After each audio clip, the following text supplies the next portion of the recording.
In the autumn of 1960, the Starlight Circus vanished without a trace from the small logging town of Cedar Falls, leaving behind only empty trailers and unanswered questions that haunted the community for decades. 50 years later, when a weathered clown mask emerged from the depths of Whispering Pines Forest during a routine trail maintenance, it would set in motion a chain of events that would consume the thoughts of Marcus Chen, a decorated Marine veteran whose own demons had kept him isolated from the world for far too long. What Marcus would discover about the circus's disappearance would not only unravel one of the region's greatest mysteries, but also force him to confront the ghosts of his own past in ways he never imagined possible. But before we dive into this extraordinary tale of mystery and redemption, let us know in the comments where you're watching from today, and if you find yourself drawn into this incredible story, don't forget to hit that subscribe button and ring the notification bell so you never miss our latest uploads.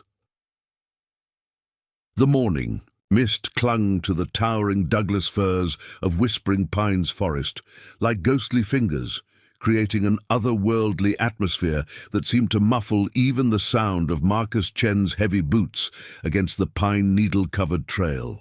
At 42, Marcus carried himself with the disciplined posture of his military training, though the slight limp in his left leg served as a constant reminder of the IED explosion in Afghanistan that had ended his 20-year career in the Marines and changed the trajectory of his life forever. Marcus had been working as a trail maintenance supervisor for the State Forestry Department for 3 years now, a job that suited his need for solitude and his preference for the company of towering trees over the complexities of human interaction. The work was physically demanding but mentally straightforward, requiring him to clear fallen branches, repair damaged sections of hiking trails, and ensure that the network of paths through the vast forest remained safe and accessible for the thousands of visitors who flocked to the area each year. On this particular October morning, Marcus was leading a small crew of seasonal workers deep into a section of the forest that hadn't been properly maintained in over a decade. The trail they were working on, known locally as the Old Trapper's Route, wound through some of the most remote and untouched wilderness in the entire state forest system.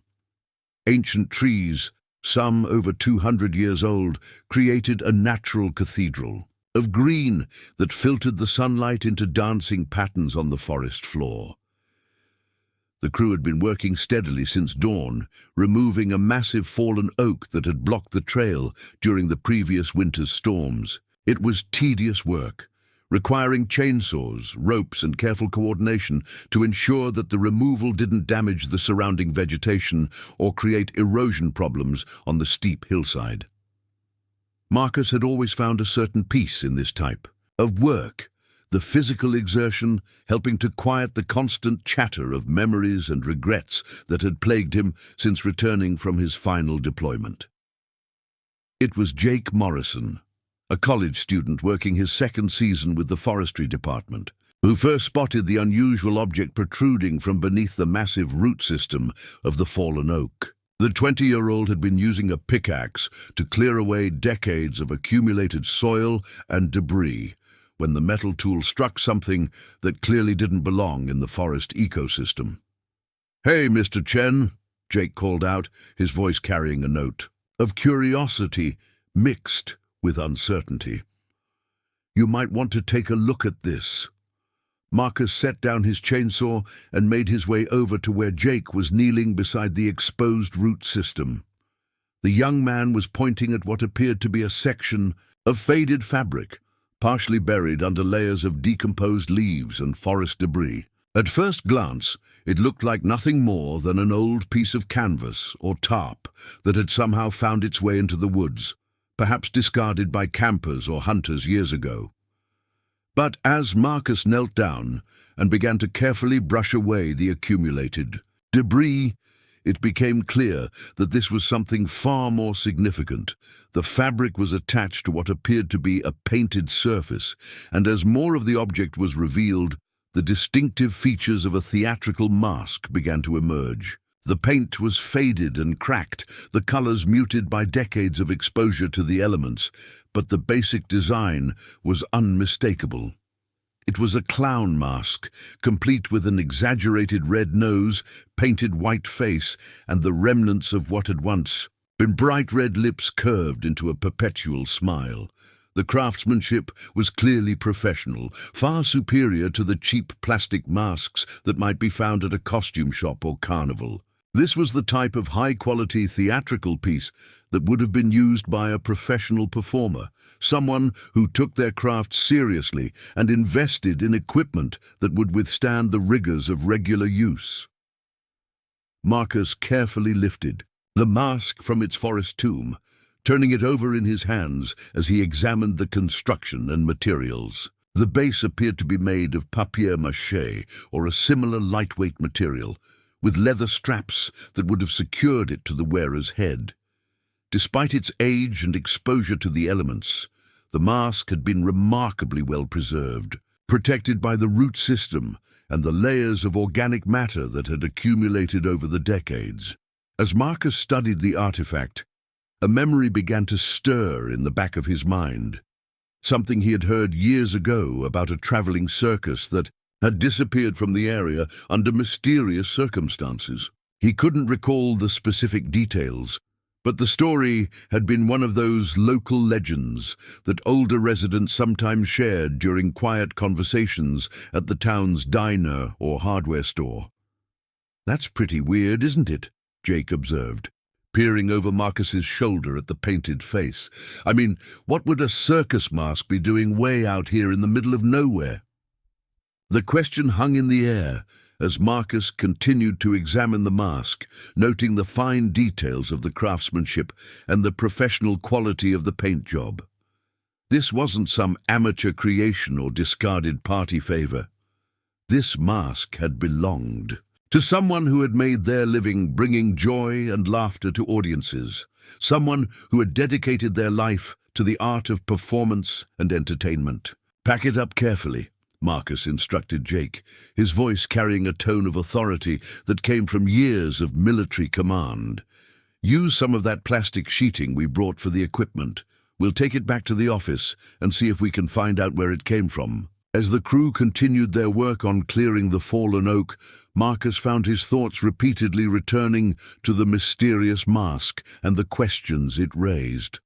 How had a professional circus performer's mask ended up buried in one of the most remote sections of the state forest?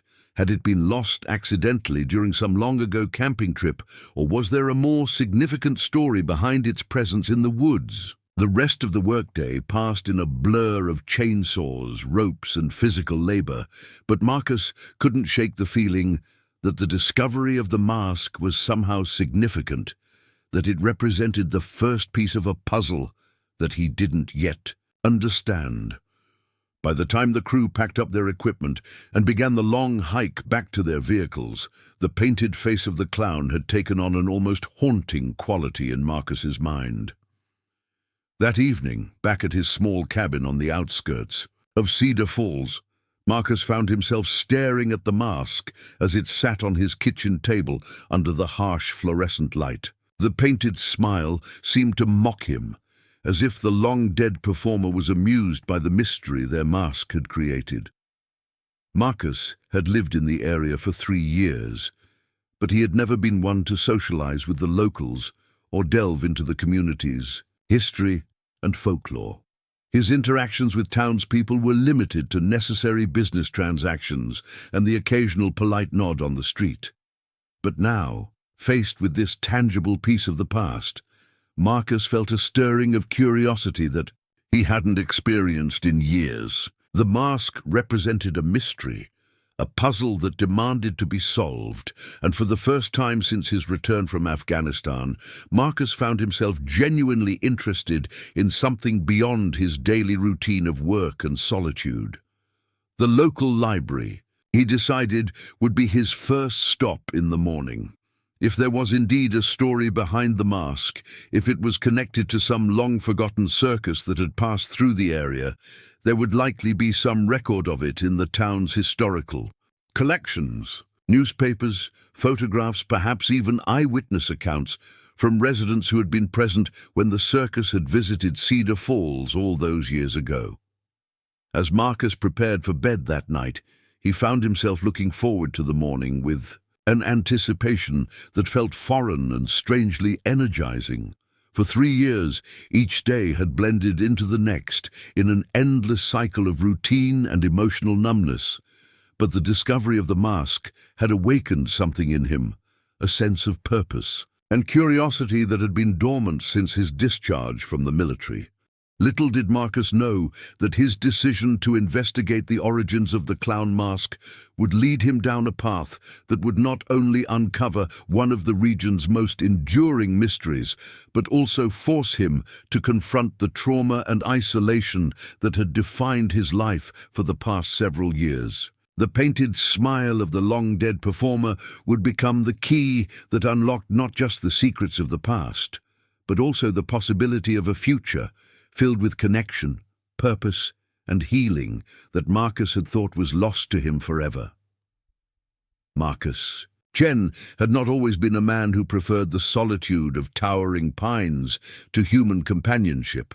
There had been a time, what felt like a lifetime ago, when he thrived on the camaraderie of his Marine unit, when the bonds forged in training and strengthened in combat had provided him with a sense of belonging and purpose that seemed unbreakable. The transformation from that confident, socially engaged leader to the isolated forest worker, who now spent his days maintaining hiking trails, had been gradual but inexorable, shaped by events that continued to cast their shadow over every aspect of his daily existence.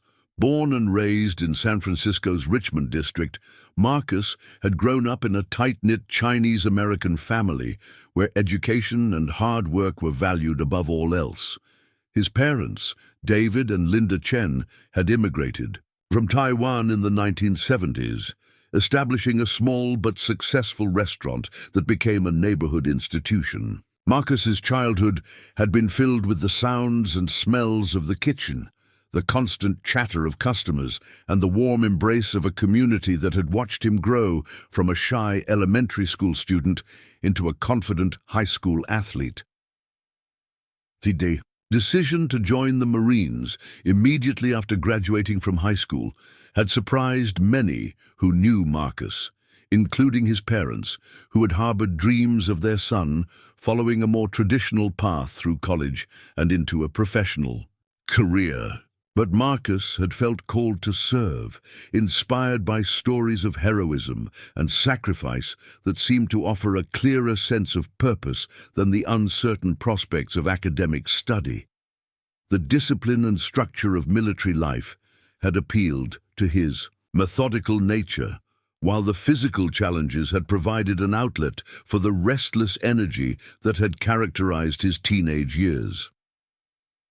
Boot camp at Marine Corps Recruit Depot San Diego had been exactly the transformative experience Marcus had hoped for, stripping away the uncertainties and insecurities of civilian life and replacing them with the unshakable confidence that came from knowing he could handle whatever challenges might be thrown his way. The Marines had given him a new identity, a new family, and a sense of belonging that transcended anything he had experienced in his previous 18 years of life. His first deployment to Iraq in 2003 had been everything he had expected and nothing he had prepared for simultaneously. The heat, the dust, the constant tension of operating in a hostile environment had tested every aspect of his training, but Marcus had thrived under the pressure. His natural leadership abilities had been recognized early, leading to rapid promotions and increasingly important responsibilities. By his third deployment, he was leading a squad of 12 Marines, young men who looked to him for guidance, protection, and the kind of steady leadership that could mean the difference between life and death in the unforgiving landscape of asymmetric warfare. It was during his fourth deployment to Afghanistan in 2010 that everything changed. Marcus had been leading a routine patrol through a village outside of Kandahar when the IED exploded, a device so well concealed that even their experienced explosive detection specialist had failed to identify it. The blast had killed 2 of his Marines instantly and severely wounded 3 others, including Marcus himself. The shrapnel that tore through his left leg had been the least of his injuries. The psychological trauma of losing men under his command had created wounds that would prove far more difficult to heal than damaged muscle and bone. The months of physical rehabilitation that followed had been challenging, but ultimately successful. Doctors had been able to save his leg, though he would always walk with a slight limp and experience periodic pain that served as a constant reminder of that terrible day. But the emotional recovery had proven far more elusive. The guilt of surviving, when 2 of his Marines had not, the crushing weight of responsibility for their deaths, and the gradual realization that his military career was effectively over had combined to create a depression so profound that it had fundamentally altered his relationship with the world around him. The Marine Corps had provided counseling, medication, and every resource available to help veterans struggling with post-traumatic stress. But Marcus had found himself unable to engage meaningfully with the therapeutic process. The techniques that had worked for other veterans seemed insufficient to address the specific combination of survivors' guilt, lost identity, and existential purposelessness that had come to define his existence.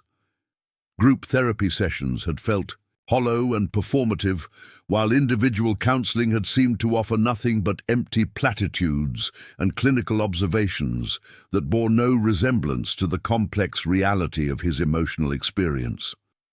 After his medical discharge in 2012, Marcus had attempted to return to San Francisco and resume some version of his previous life. His parents had welcomed him home with love and support, offering him a place in the family restaurant and the kind of unconditional acceptance that should have provided a foundation for healing.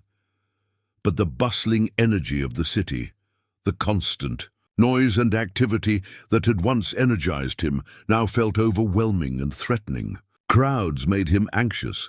Unexpected sounds triggered flashbacks, and the well-meaning attempts of friends and family to include him in social activities felt like torture.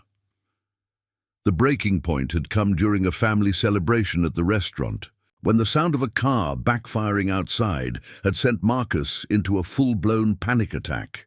The concerned faces of his relatives, the whispered conversations about his mental health, and the growing realization that he had become a source of worry and burden for the people he loved most had convinced him that distance was the only solution. He needed space, solitude, and the kind of environment where his hypervigilance and emotional volatility wouldn't impact others. The job with the State Forestry Department had appeared in an online listing almost by accident, discovered during one of his late-night internet searches for employment opportunities that would allow him to work alone. The position required someone with leadership experience, physical fitness, and the ability to work independently in challenging outdoor conditions, qualifications that perfectly matched his military background. The location, in a small logging town hundreds of miles from any major city, had sealed his decision to apply. Cedar Falls had a population of just over 3,000 residents, most of whom were employed in the timber industry or the various service businesses that supported the logging operations. It was the kind of place where newcomers were noticed but not necessarily welcomed, where long-time residents maintained a polite but distant attitude toward outsiders who hadn't proven their commitment to the community. This social dynamic had suited Marcus perfectly, allowing him to establish a routine of work and solitude without the pressure of social expectations or unwanted attention. His cabin, located on a dirt road 5 miles outside of town, had been Exactly what he was looking for. A simple, functional structure surrounded by forest on three sides, with no neighbors close enough to be bothered by his occasional nightmares or periods of insomnia. The isolation that might have driven other people to loneliness had felt like salvation to Marcus, providing him with the space and quiet he needed to manage his symptoms and maintain some semblance of emotional equilibrium. The work itself had proven to be therapeutic in ways that traditional counseling had never been. The physical demands of trail maintenance provided an outlet for the restless energy that had plagued him since his discharge, while the solitary nature of the job allowed him to work at his own pace without the stress of interpersonal interactions. The forest had become his sanctuary, a place where the hypervigilance that made urban environments unbearable actually served a useful purpose in identifying potential hazards and maintaining situational awareness. Over the 3 years he had been living in Cedar Falls, Marcus had developed a carefully structured routine that minimized his exposure to triggering situations while still allowing him to function as a productive member of society. He shopped for groceries early in the morning when stores were least crowded, conducted necessary business transactions quickly and efficiently, and maintained polite but minimal contact with his co-workers and supervisors. It was a life of deliberate limitation, but it had allowed him to achieve a kind of stability that had seemed impossible during those first terrible months after his discharge. The discovery of the clown mask, however, had disrupted this carefully maintained equilibrium in ways that Marcus was only beginning to understand. For the first time in years, he found himself genuinely curious about something beyond his immediate survival and daily functioning. The mystery represented a puzzle that engaged his analytical mind without triggering the emotional responses that had made so many other aspects of life feel overwhelming and threatening. As he sat in his kitchen that evening, studying the weathered mask under the harsh fluorescent light, Marcus realized that he was experiencing something that had been absent from his life for far too long: anticipation. The prospect of visiting the library, researching the mask's origins, and potentially uncovering a long-forgotten story had awakened a sense of purpose that felt both foreign and strangely familiar. It reminded him of the investigative work he had sometimes been called upon to do during his military service, the patient gathering and analysis of information that could reveal patterns and connections invisible to casual observation. The mask itself continued to fascinate him with its professional craftsmanship and attention to detail. The painted features, despite their age and exposure to the elements, showed evidence of skilled artistry that went far beyond the simple application of basic colors, the subtle shading around the eyes, the careful gradation of tones that created the illusion of depth and dimension, and the precise brushwork that defined the exaggerated smile, all spoke to someone who had dedicated considerable time and effort to perfecting their craft. Marcus found himself wondering about the person who had originally worn the mask, about their life and experiences as a traveling performer.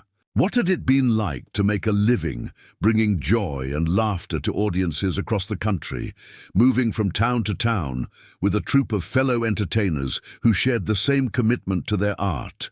The lifestyle must have been challenging. In many ways, the constant travel, the uncertainty of income, the need to adapt to new audiences and venues on a regular basis. But there was something appealing about the simplicity and focus of such an existence. The more he studied the mask, the more convinced Marcus became that it held clues to a story worth telling. The quality of the craftsmanship suggested that it had belonged to someone who took their profession seriously, someone who had invested time and money in creating a persona that would be memorable and effective. This wasn't the kind of cheap, disposable prop that might be discarded carelessly. It was a tool of the trade that would have been carefully maintained and protected by its owner. The fact that it had been found in such a remote location, buried beneath the root system of a tree that must have been decades old, raised obvious questions about how it had come to be there. The most likely explanations, that it had been lost accidentally during a camping trip or abandoned by someone fleeing some kind of trouble, seemed inadequate given the professional quality of the piece and the care with which it had been crafted. Marcus's military training had taught him to approach mysteries systematically, gathering all available information before attempting to draw conclusions or develop theories. The library would be his first step, but he already knew that he would need to cast a wider net if he hoped to uncover the full story behind the mask's presence in the forest. Local residents who had lived in the area for decades might have memories or stories that hadn't been documented in official records, while regional historical societies could potentially provide context about traveling circuses that had operated in the Pacific Northwest during the relevant time period. For the first time since his discharge from the Marines, Marcus found himself looking forward to interacting with other people, motivated by a genuine desire to learn, rather than simply trying to complete necessary transactions as quickly as possible. The prospect of asking questions, listening to stories, and piecing together fragments of information into a coherent narrative felt like a return to the investigative and analytical skills that had served him well during his military career. As he prepared for bed that night, Marcus carefully wrapped the mask in a clean towel and placed it in a box that would protect it from further damage. The artifact had already waited 50 years to tell its story. He owed it to the unknown performer who had once worn it to ensure that it would be preserved properly while he worked to uncover the truth about its origins. The dreams that night were different from the nightmares that typically plagued his sleep. Instead of the familiar scenes of violence and loss that had haunted him for years, Marcus found himself imagining a world of bright lights and laughter, of performers in colorful costumes bringing joy to audiences of families and children. The images were vivid and strangely comforting, as if the mask had somehow transmitted the memories and experiences of its original owner across the decades that separated them. When he woke the next morning, Marcus felt more rested and energized than he had in months. The anticipation of beginning his investigation into the mask's origins had given him something to look forward to, a sense of purpose that extended beyond the simple maintenance of his own emotional equilibrium. For the first time since his return from Afghanistan, he had a mission that felt meaningful and achievable, a mystery that engaged his intellect without triggering the traumatic memories that had made so many other aspects of life feel impossible to navigate. The transformation was subtle but significant, marking the beginning of a journey that would challenge everything Marcus thought he knew about himself, his community, and the healing power of human connection.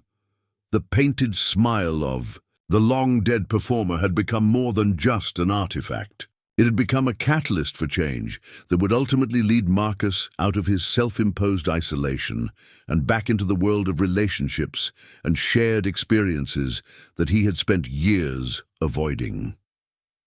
Little did he know that his investigation into the mystery of the clown mask would uncover not just the story of a missing circus troupe, but also the key to unlocking his own capacity for healing, growth, and the kind of meaningful connections that had seemed lost to him forever. The Cedar Falls Public Library occupied a modest brick building on Maple Street, its architecture reflecting the practical sensibilities of a community that valued function over form. Built in 1952 with funds raised through a combination of federal grants and local fundraising efforts, the single-story structure housed a collection that served not only the town's residents, but also the scattered rural population of the surrounding timber country. Marcus had driven past the building countless times during his 3 years in Cedar Falls, but this Tuesday morning marked his first visit inside its glass doors. The interior greeted him with the familiar scent of aging paper and dust motes dancing. In shafts of morning sunlight that streamed through tall windows facing the street, rows of metal shelving held books arranged according to the Dewey Decimal System, while a separate section near the front desk displayed recent acquisitions and popular fiction. The reference area occupied a corner space equipped with several computers and microfilm readers that looked like they had been installed sometime in the 1990s. Behind the circulation desk sat a woman who appeared to be in her 60s, her silver hair pulled back in a practical bun and her reading glasses suspended from a chain around her neck. She looked up from a stack of returned books as Marcus approached, offering the kind of polite smile that librarians had been perfecting for generations. "Good morning," she said, setting down the book she had been processing. "I don't believe. We've met. I'm Helen Morrison, the head librarian here. Are you looking for something specific today?" Marcus hesitated for a moment, suddenly aware that he was about to embark on his first substantial conversation with a Cedar Falls resident beyond the basic pleasantries required for business transactions. The box containing the clown mask felt heavy in his hands as he considered how to explain his purpose without sounding eccentric or suspicious. "I'm Marcus Chen," he replied, placing the box carefully on the counter. "I work for the forestry department, trail maintenance. Yesterday, we found something unusual in the woods, and I was hoping you might have some historical records that could help me understand where it came from." Helen's expression shifted from polite interest to genuine curiosity as Marcus opened the box and carefully removed the towel-wrapped mask. When he unveiled the painted face with its faded but still recognizable features, her eyes widened with what appeared to be recognition mixed with something approaching shock. "My goodness," she whispered, leaning forward to examine the artifact more closely. "Where exactly did you find this?" "Deep in the forest, about 15 miles northeast of town," Marcus explained, watching her reaction carefully. "It was buried under the root system of a fallen oak, probably been there for decades. Do you recognize it?" Helen nodded slowly, her fingers hovering over the mask without quite touching it. "I think I do, though I was just a child when they were here. This looks like it could be from the Starlight Circus. They came through Cedar Falls in the summer of 1960, set up their big top in the field behind the old Methodist church. I remember my parents taking me to see the show. The confirmation that the mask was indeed connected to a specific circus sent a surge of excitement through Marcus that he hadn't experienced since his military days, when a successful mission or breakthrough in intelligence had validated hours of careful planning and execution. This was the kind of lead that could transform a simple curiosity into a genuine investigation. "What happened to them?" Marcus asked, pulling out a small notebook he had brought along. "The circus, I mean. Why would one of their masks end up buried in the forest?" Helen's expression grew troubled as she considered the question. "That's the strange part. They just disappeared. One day they were here, performing shows and entertaining families, and the next morning their camp was completely empty. No circus, no people, no animals. Just some tire tracks and trampled grass where the big top had been." She gestured for Marcus to follow her toward the reference section, where she began pulling various materials from the shelves and filing cabinets. "I've always been interested in local history, so I've collected quite a bit of information about that summer over the years." It was one of those mysteries that people talked about for decades, though most of the older residents who remember it firsthand have passed away by now.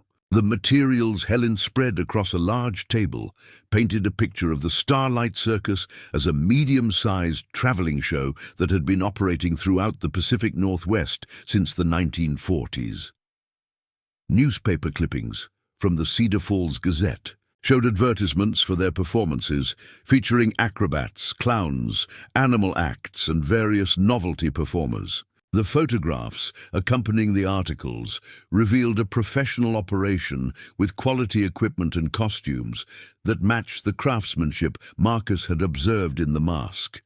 They performed here for 3 nights, Helen explained, pointing to a series of articles from July 1960, Thursday, Friday, and Saturday.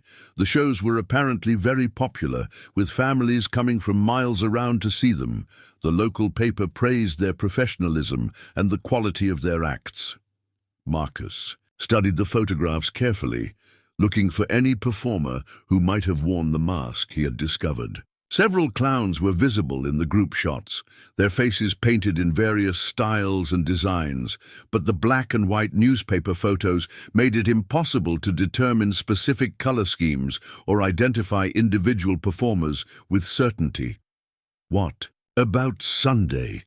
Marcus asked, noting that the newspaper coverage seemed to end abruptly after the Saturday night show.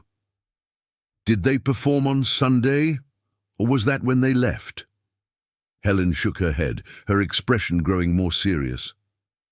"That's where the story gets strange. According to everyone I've talked to who was there, the circus was supposed to perform a Sunday matinee show.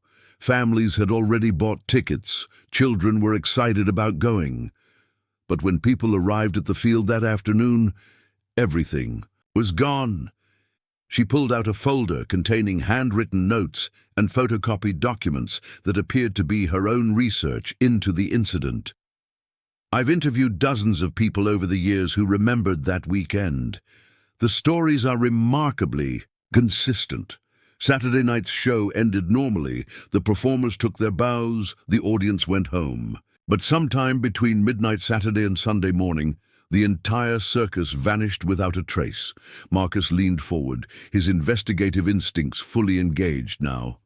The systematic disappearance of an entire circus operation was not something that could happen accidentally or without significant planning. What did the authorities do? There must have been some kind of investigation.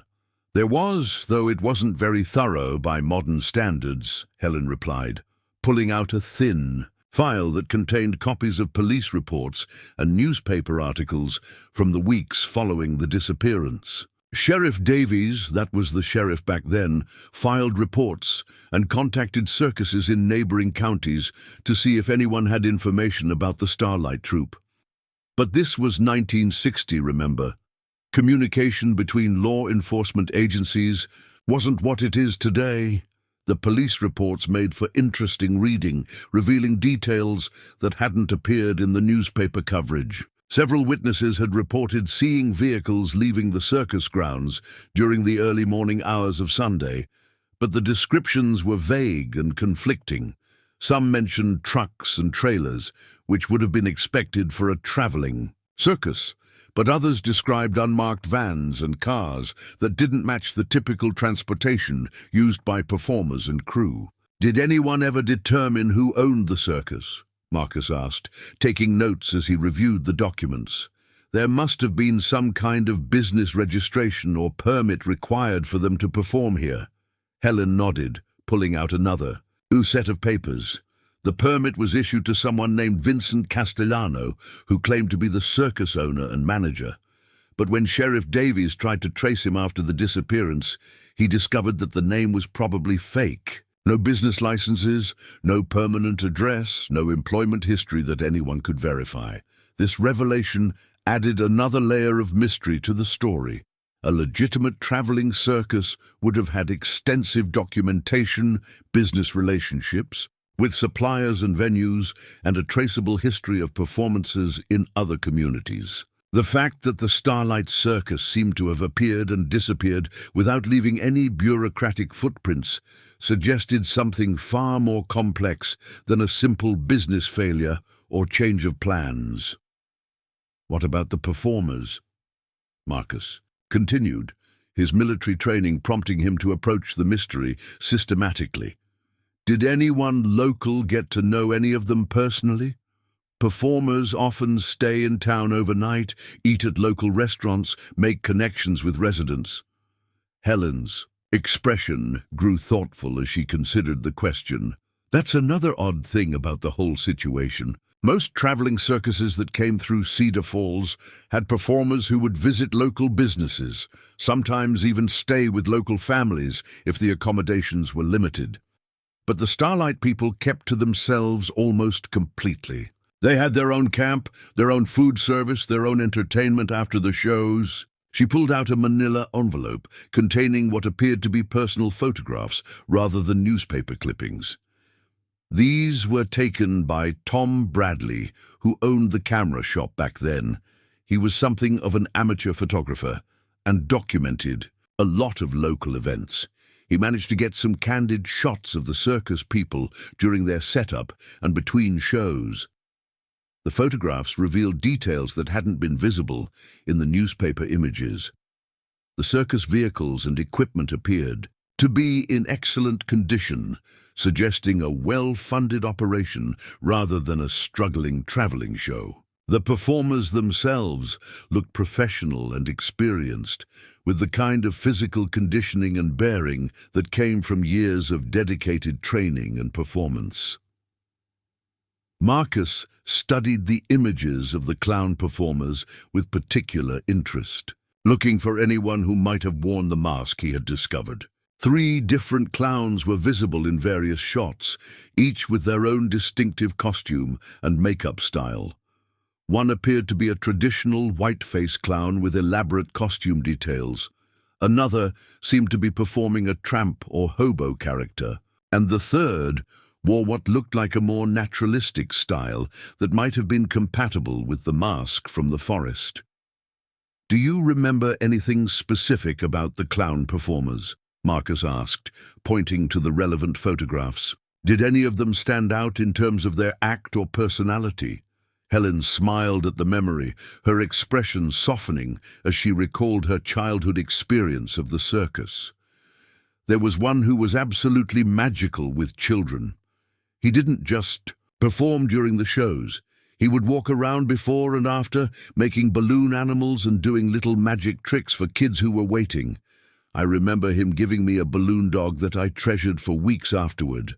She pointed to one of the photographs showing a performer in casual clothes interacting with a group of children outside the big top. "I think that might be him, though it's hard to tell without the full costume and makeup.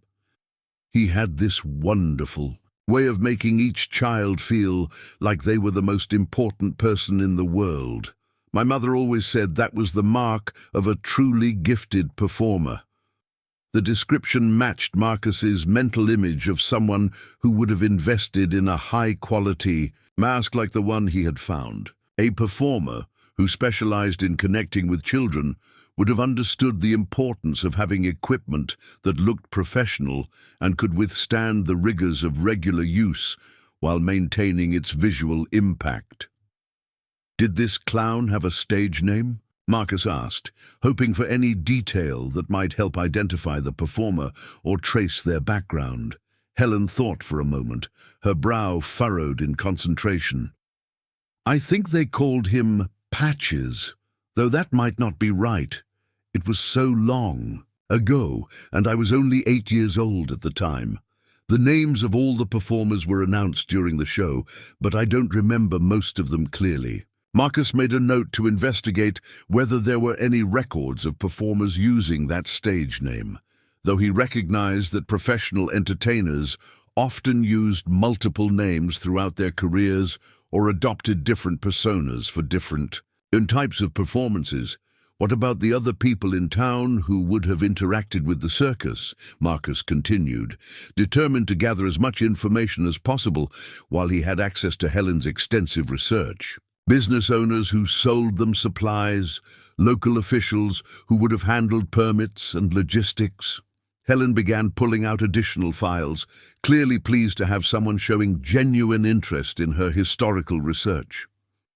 Most of the business owners from that time have passed away, but there are still a few people around who would have been involved. Old Pete Garrison ran the general store back then and probably sold them supplies. Martha Hendricks worked at the bank and might have handled any financial transactions. And of course, there's my brother Jake. He would have been about 12 at the time and was fascinated by circuses.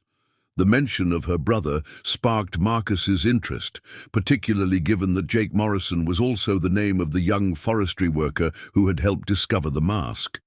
"Is your brother still in the area?" "Oh yes, Jake never left Cedar Falls," Helen replied with a fond smile. "He's retired now, but he spent 40 years working for the logging company. He lives just a few blocks from here, and I know he'd be happy to talk to you about the circus. He probably remembers more details than I do, since he spent every free moment hanging around their camp that weekend." This connection represented exactly the kind of lead Marcus had been hoping to find. A local resident who had been old enough to observe and remember details, but young enough at the time to have approached the circus with the curiosity and fearlessness of childhood, could potentially provide insights that wouldn't appear in official records or newspaper accounts. "Would it be possible to get his contact information?" Marcus asked, already planning his next steps in the investigation. "I'd very much like to speak with him about what he remembers." Helen was already reaching for her address book, clearly eager to facilitate the connection. "I'll give him a call this afternoon and let him know you're interested in talking about the circus.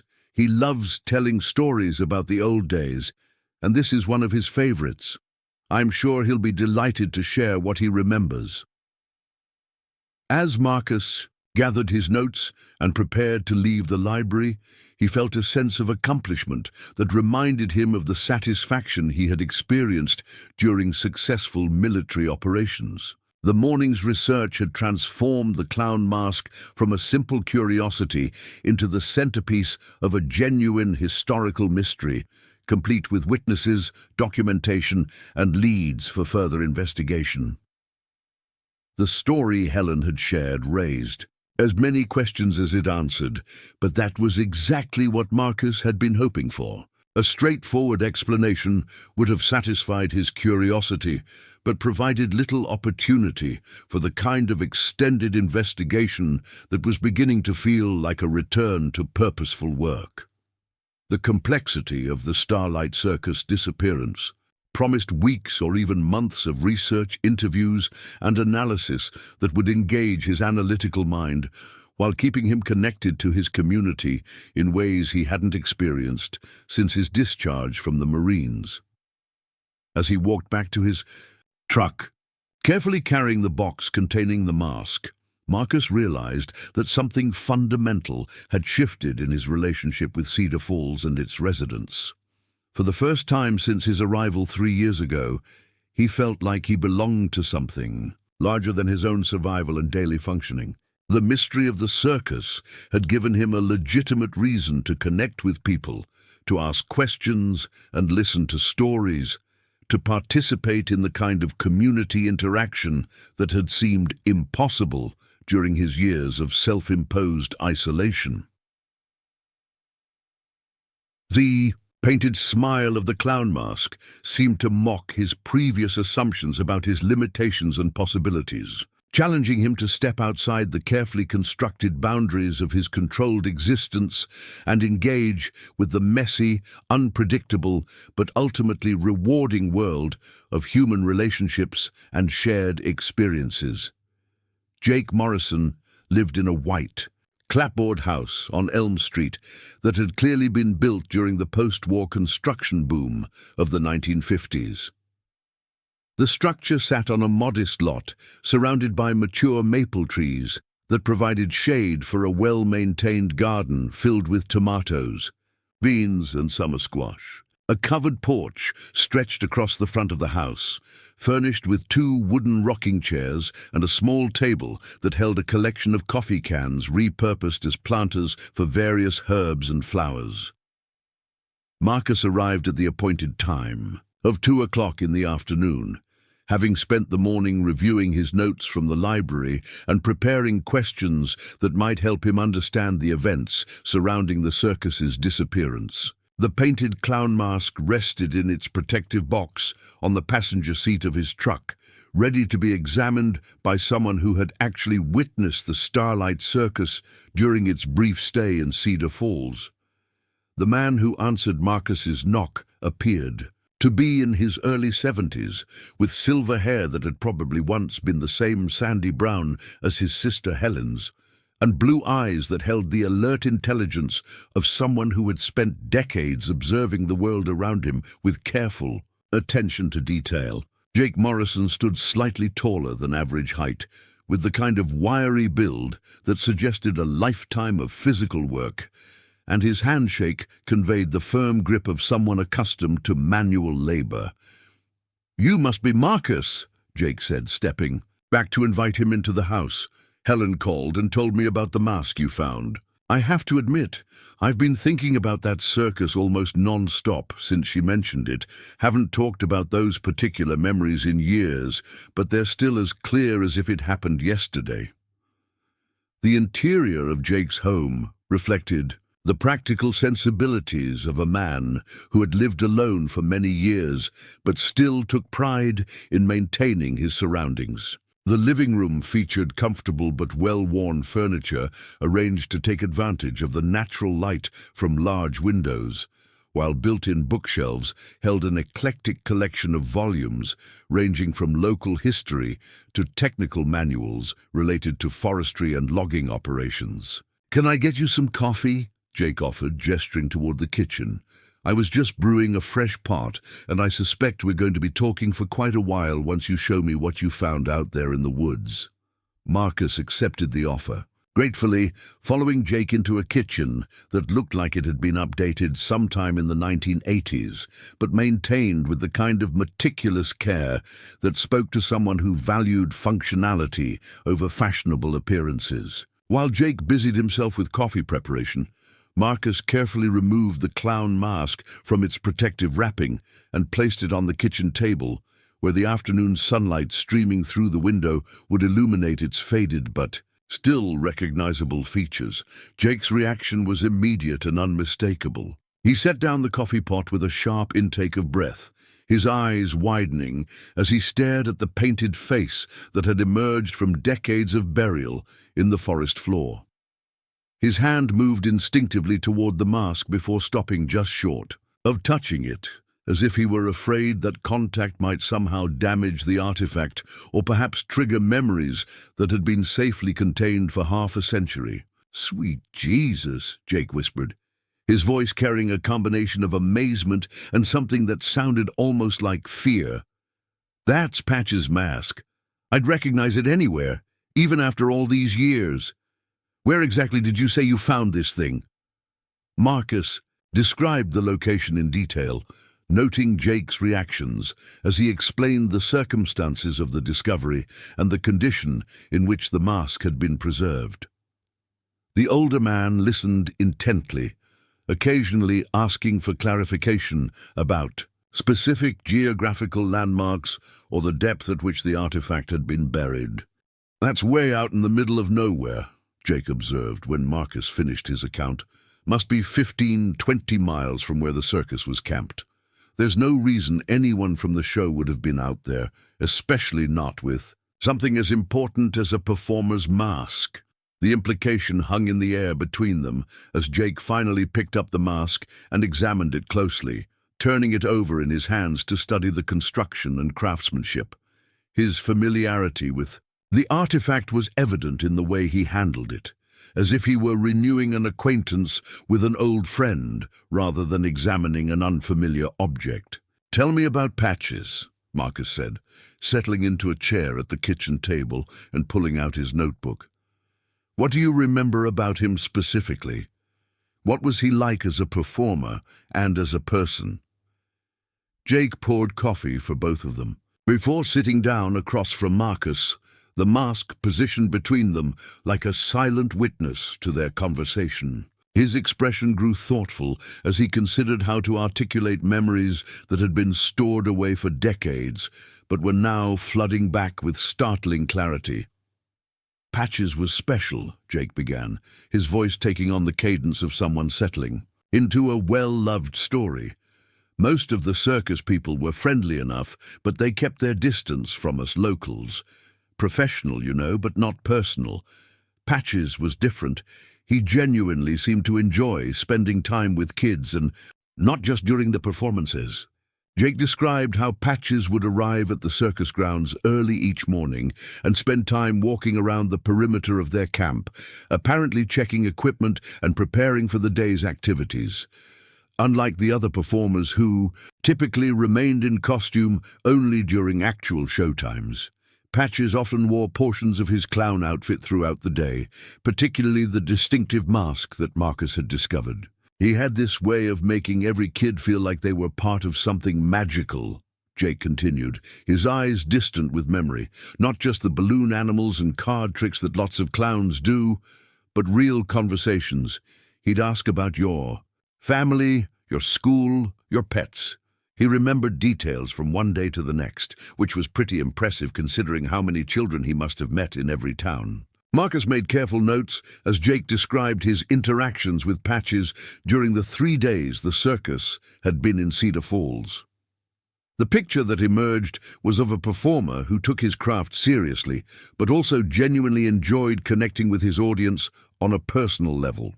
This dedication to his profession would explain the high quality of the mask and the obvious care that had been taken in its construction and maintenance.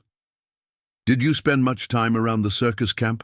Marcus asked, hoping to gather details about the daily routines and relationships among the performers. "Were you able to observe how they lived and worked when they weren't performing?"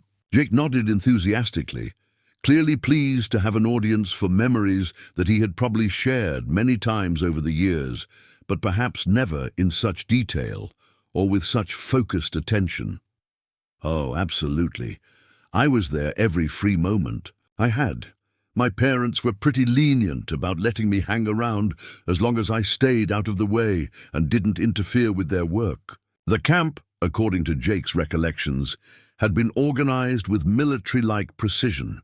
Sleeping quarters, equipment storage, animal care facilities, and food preparation areas were all clearly designated and maintained according to strict schedules. The performers and crew members seemed to have well-defined roles and responsibilities, suggesting an operation that had been refined through years of experience and repetition. What struck me most was how much they all seemed to genuinely like each other, Jake observed. "You hear stories about traveling shows where there's a lot of friction and drama between performers, but the Starlight people seemed like a real family. They ate meals together, helped each other with equipment and costumes, spent their free time talking and laughing." This observation provided important context for understanding the circus's sudden disappearance. A group of performers who were genuinely committed to their shared enterprise and enjoyed working together would be unlikely to abandon their operation without compelling reasons. Whatever had prompted their departure from Cedar Falls must have been significant enough to overcome their apparent satisfaction with their professional and personal relationships. "Did you notice anything unusual about their last day here?" Marcus asked, focusing on the specific time frame when the disappearance had occurred. "Any changes in behavior, unexpected visitors, signs of preparation for departure?" Jake's expression grew more serious as he considered the question, his brow furrowing with the effort of recalling details from what had probably been a confusing and emotionally difficult time. "Saturday was different from Thursday and Friday, though I didn't realize it at the time. The performers seemed more subdued, less willing to chat between shows. Patches still talked to the kids, but he seemed distracted, like his mind was somewhere else." More significantly, Jake had noticed several unfamiliar vehicles parked near the circus grounds on Saturday afternoon, cars and trucks that didn't match the distinctive equipment and transportation typically used by traveling performers. The drivers of these vehicles hadn't been visible, but their presence had apparently caused some discussion among the circus people that Jake had been unable to overhear clearly.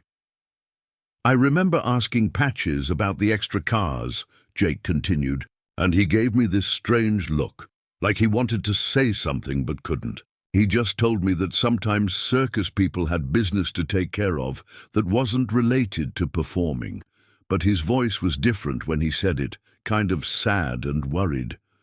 This detail provided the first concrete evidence that the circus's departure might not have been entirely voluntary.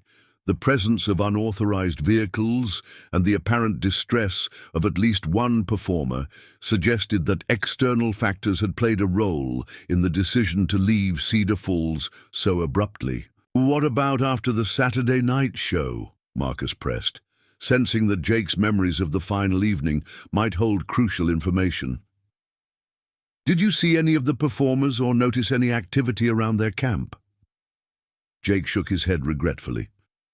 "My parents made me come home right after the show ended. I wanted to stay and talk to Patches some more, maybe help with cleanup, but they said it was getting too late for a school night. I argued with them about it, which I hardly ever did, but they were firm." The irony of this parental decision was not lost on either man. Jake's desire to spend more time with the circus people might have made him a witness to whatever events had transpired during the crucial hours between the end of Saturday's performance and the discovery of the empty campground on Sunday morning. "I did hear vehicles moving around during the night," Jake added after a moment of reflection. "My bedroom window faced in the direction of the circus grounds, and I was still pretty upset about having to leave early, so I wasn't sleeping very well. There was definitely traffic on the roads leading to and from their camp, more than you'd normally expect for that time of night." Marcus made careful notes about the timing and direction of the vehicle sounds, though he recognized that 50-year-old memories of nighttime audio impressions were unlikely to provide definitive evidence about what had actually occurred. Still, the pattern Jake described was consistent with a coordinated departure involving multiple vehicles and careful timing to avoid detection by local residents. "Did you ever see any of the circus people again?"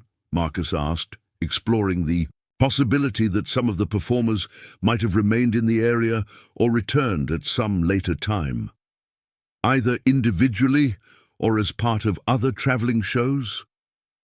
"Never," Jake replied without hesitation. "And believe me, I looked for them. For years afterward, every time a circus or carnival came through this part of the state, I'd go specifically to see if any of the Starlight people were performing with them.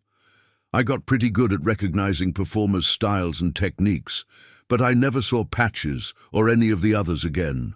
This systematic searching represented exactly the kind of follow-up investigation that Marcus would have expected from someone who had been genuinely affected by the circus's disappearance.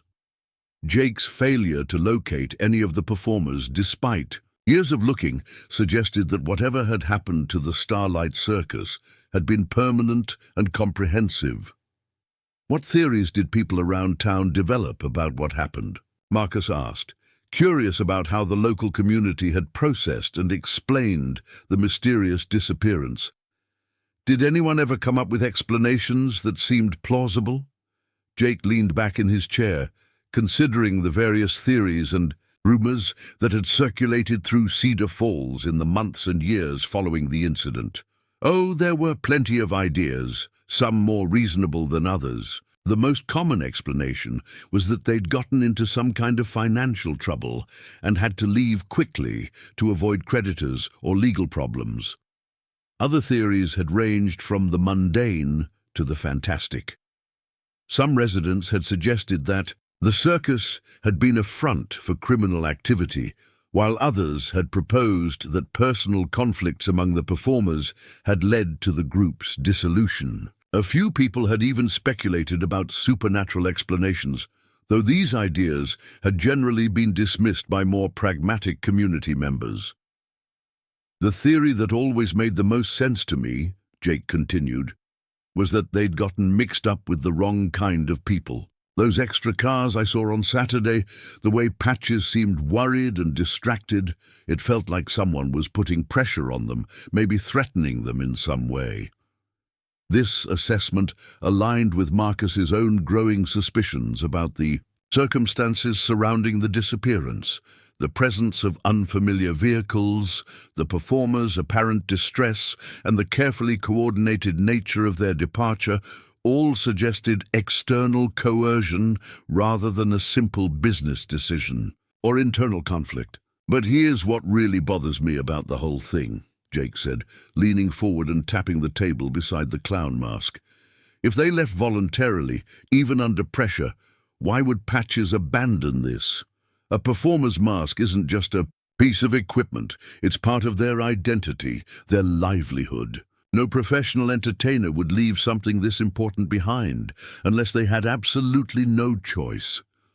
The observation struck Marcus as particularly significant, confirming his own instincts about the mask's importance to its original owner.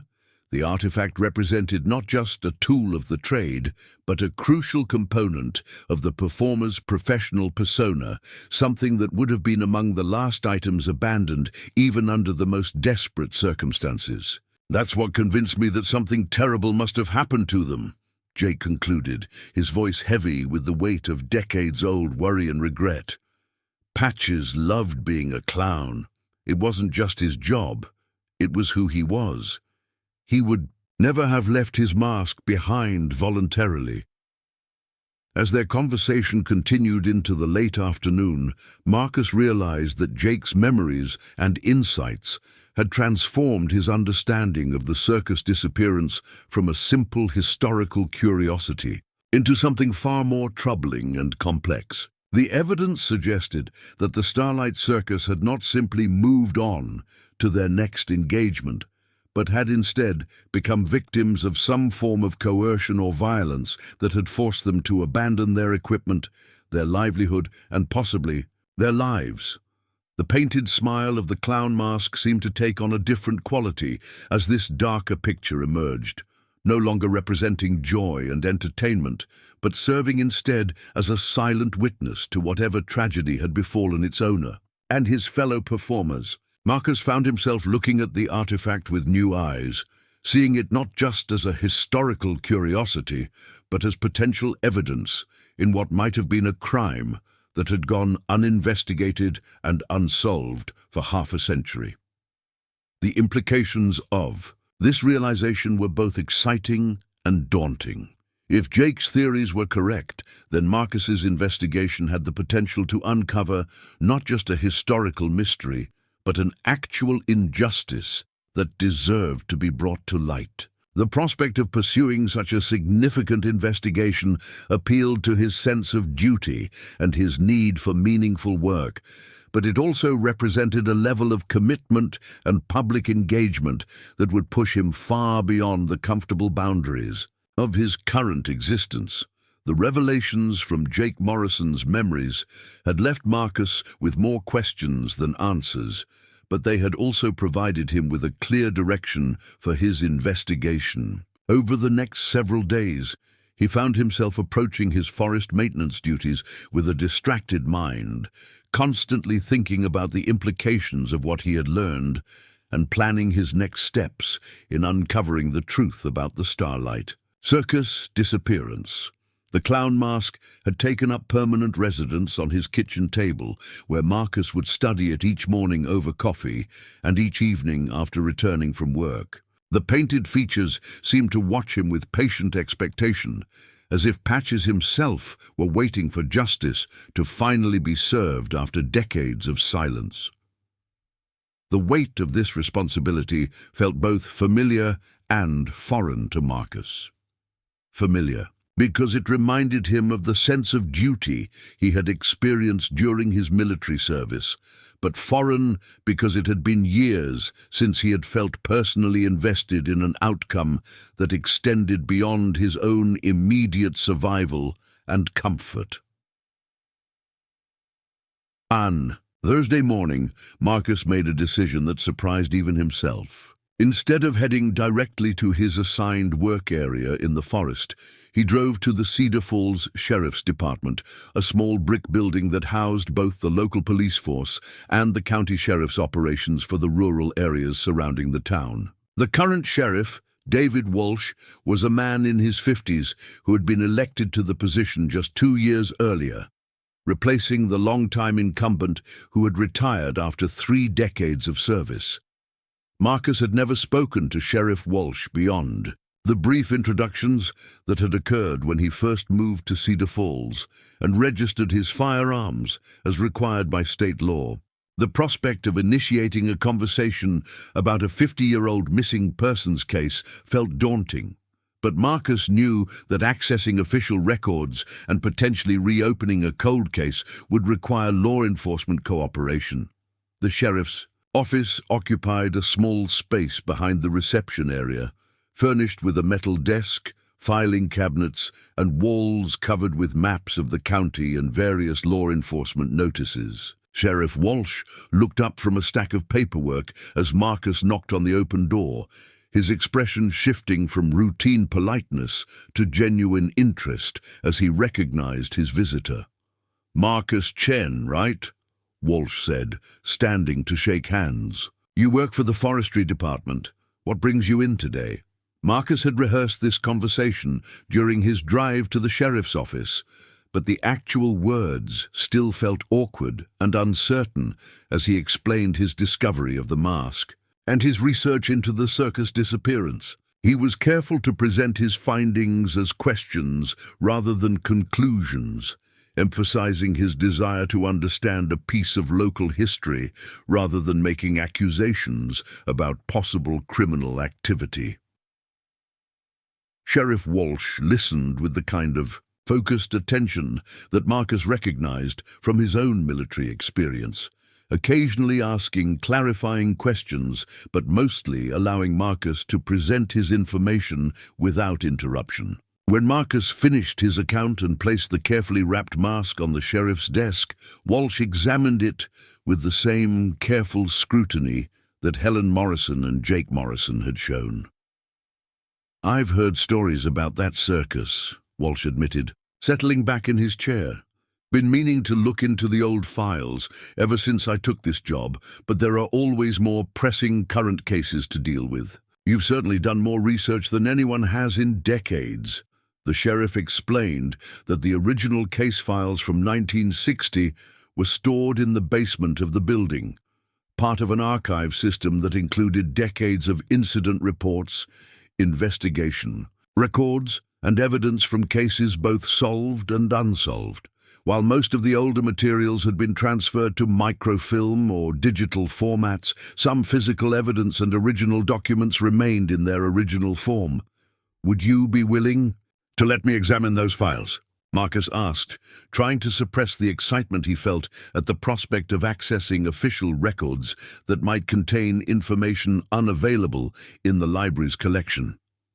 "I know I'm not law enforcement, but I've been trained in investigative procedures, and I think there might be connections that weren't obvious at the time." Sheriff Walsh considered the request carefully, clearly weighing the potential benefits of civilian assistance against the protocols and legal restrictions that governed access to police records. After several moments of reflection, he nodded slowly. "I think we can work something out," he said. "This case is old enough that most privacy concerns wouldn't apply, and if there's a chance of finally getting some answers, I'm willing to bend the rules a little. Besides, you've already done more work on this than my department has managed. In 50 years, the basement archive turned out to be a treasure trove of historical documentation, though the organization system left much to be desired. Boxes of files were arranged roughly by decade and then by case type, but the labeling was inconsistent, and many containers had clearly been moved multiple times over the years. Sheriff Walsh provided Marcus with a key to the building and permission to access the archives during off hours, understanding that a thorough review would require more time than could be accommodated during normal business hours. Marcus spent the next 3 evenings in the basement, methodically working through boxes of files from the 1960s until he located the materials related to the Starlight Circus investigation. The official records painted a picture that was both more detailed and more frustrating than the newspaper accounts and personal memories he had already collected. Sheriff Davies, the investigating officer in 1960, had clearly taken the disappearance seriously, conducting interviews with local residents, contacting law enforcement agencies in neighboring counties, and even reaching out to state police for assistance in tracking down the missing performers. However, the investigation had been hampered by the same factors that had made the circus's presence in Cedar Falls so mysterious: the lack of verifiable information about the troupe's origins, ownership, and intended destinations.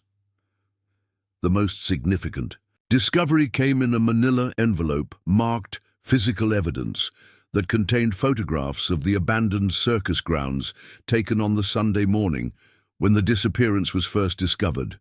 The images showed a campsite that had been cleared with unusual thoroughness, leaving behind only the most basic traces of occupation. Unlike typical camping or temporary event sites, which usually contained scattered debris and forgotten items, the circus grounds appeared to have been systematically cleaned of anything that might provide clues about the occupants' identities or destinations.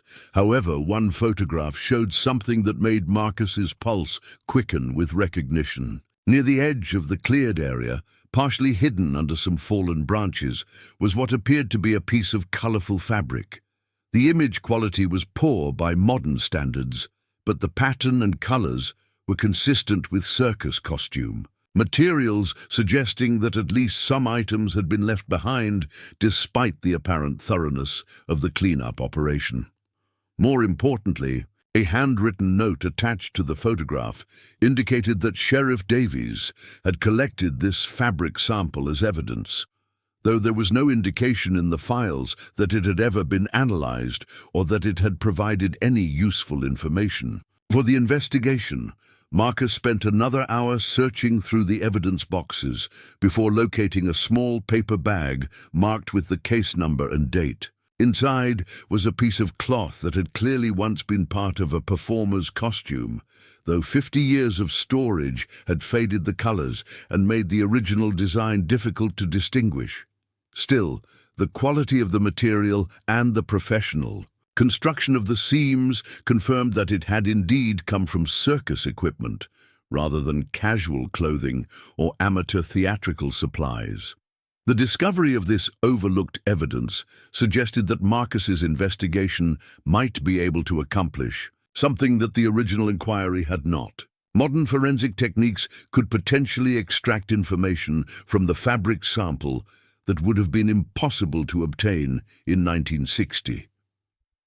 DNA analysis, fiber identification, and chemical testing might provide clues about the costume's origins, the identity of its wearer, or even the circumstances of its abandonment. On Friday afternoon, Marcus arranged to meet with Sheriff Walsh to discuss his findings and propose a plan for moving the investigation forward. The sheriff listened with growing interest as Marcus described the evidence he had uncovered and the potential for modern forensic analysis to provide new insights into the case. "You're talking about a significant investment of resources," Walsh pointed out, though his tone suggested genuine consideration rather than dismissal. "DNA testing, fiber analysis, possibly even consulting with federal agencies if this turns out to involve interstate crimes. Are you sure you want to pursue this that far?" Marcus had been thinking about exactly that question for days, weighing his personal investment in the mystery against the practical realities of conducting a complex investigation with limited resources. and uncertain prospects for success. The answer that emerged surprised him with its clarity and conviction. "Yes," Marcus said without hesitation, "I think we owe it to those performers to find out what happened to them. And I think we owe it to the community to finally get answers to questions that have been hanging over this place for 50 years. Sheriff Walsh nodded slowly, clearly impressed by Marcus's commitment and thoroughness. "All right then, let me make some calls and see what we can arrange. I know some people in the State Crime Lab who might be willing to take a look at your evidence, especially if we frame it as a cold case review rather than a new investigation." As Marcus left the sheriff's office that afternoon, he realized that his casual interest in a historical mystery had evolved into something far more significant. He was now committed to a potentially lengthy and complex investigation that would require him to work closely with law enforcement officials, forensic specialists, and possibly federal agencies. The prospect should have been intimidating, given his years of deliberate isolation and avoidance of complicated social situations. Instead, Marcus felt energized and purposeful in ways he hadn't experienced since his military service. The investigation had given him a mission that felt worthy of his skills and experience, while also connecting him to his community in meaningful ways that had nothing to do with his personal trauma or limitations. For the first time since his discharge from the Marines, he was looking forward to challenges rather than simply trying to manage his symptoms and survive from day to day. The clown mask continued to occupy its place of honor on his kitchen table, but Marcus no longer saw it as simply an artifact or curiosity. It had become a symbol of responsibility and possibility, representing both the tragedy that had befallen its original owner and the potential for justice and closure that modern investigative techniques might finally provide. Over the weekend, Marcus found himself imagining conversations with Patches, mentally reporting on the progress of the investigation and promising that the truth about the Starlight Circus would finally come to light. The one-sided dialogues felt natural rather than strange, as if the performer's spirit was somehow present to witness the efforts being made on his behalf. On Sunday evening, as Marcus sat reviewing his notes and planning his next steps, his phone rang with a call from Sheriff Walsh. The crime lab had agreed to examine the fabric evidence, and arrangements had been made for Marcus to deliver the sample on Tuesday morning. Additionally, the sheriff had contacted colleagues in neighboring counties to inquire about similar unsolved cases from the same time period, hoping to identify patterns or connections that might have been missed in 1960. "I have to tell you," Walsh said, "I haven't been this excited about a case in years. You've managed to uncover more information in 2 weeks than anyone has found in the previous 5 decades. Whatever happened to those circus people, we're going to figure it out." As Marcus hung up the phone, he realized that Sheriff Walsh's enthusiasm was infectious. The investigation had taken on a momentum of its own, drawing in people and resources that would have seemed impossible just days earlier. What had started as a solitary quest to understand a single artifact had become a collaborative effort, involving multiple agencies and expertise levels, all focused on solving a mystery that had haunted Cedar Falls for half a century. The transformation in Marcus's own life was equally dramatic. The isolated veteran, who had spent 3 years avoiding meaningful connections with his community, had become the center of an investigation that required constant communication, collaboration, and trust. The change felt both gradual and sudden, as if he had been unconsciously preparing for this moment throughout his years of careful self-management and emotional control. 6 months later, the investigation had produced results that exceeded even Marcus's most optimistic expectations. The fabric analysis had yielded DNA evidence that, when combined with missing persons databases and genealogical research, had identified 3 of the Starlight Circus performers. More importantly, it had led to the discovery that the circus had been targeted by a criminal organization that had been systematically extorting money from traveling entertainment shows throughout the Pacific Northwest. The performers had not simply disappeared. They had been murdered by criminals who had demanded payments the circus could not afford. The systematic cleanup of their campsite had been designed to eliminate evidence, while the bodies had been buried in remote locations throughout the region. Patches and 4 other performers were eventually found and given proper burials, providing closure for families who had spent decades wondering about their loved ones' fates. Marcus had testified before a grand jury, consulted with federal investigators, and even appeared on a television documentary about cold cases. But the most meaningful recognition had come from the families of the victims who had traveled to Cedar Falls to thank him personally for refusing to let their relatives be forgotten. The investigation had changed Marcus's life in ways that extended far beyond the professional recognition and personal satisfaction of solving a complex mystery. The work had forced him to re-engage with his community, develop relationships based on shared purpose rather than mere convenience, and rediscover his capacity for leadership and meaningful contribution to something larger than himself. He still worked for the forestry department, but now he also served as a volunteer investigator for the sheriff's department, applying his analytical skills and military training to other cold cases that had been gathering dust in the archives. The combination of outdoor physical work and intellectual challenge provided exactly the kind of balanced engagement that his counselors had recommended, but that he had been unable to achieve through traditional therapy alone. The clown mask now occupied a place of honor in the Cedar Falls Historical Society, where it served as the centerpiece of an exhibit about the Starlight Circus case. But Marcus kept a photograph of Patches in his wallet, a reminder of the performer whose mysterious fate had provided the key to unlocking his own potential for healing and growth. If you've been moved by Marcus's journey from isolation to purpose, and the way a single discovery in the forest led to justice for forgotten victims, please subscribe to our channel and hit the notification bell. Share this story with others who might need to remember that sometimes our greatest challenges can become the pathway to our most meaningful contributions. The painted smile of a long-dead performer had taught Marcus that healing doesn't always come from looking inward. Sometimes it comes from looking outward and finding ways to serve something greater than ourselves.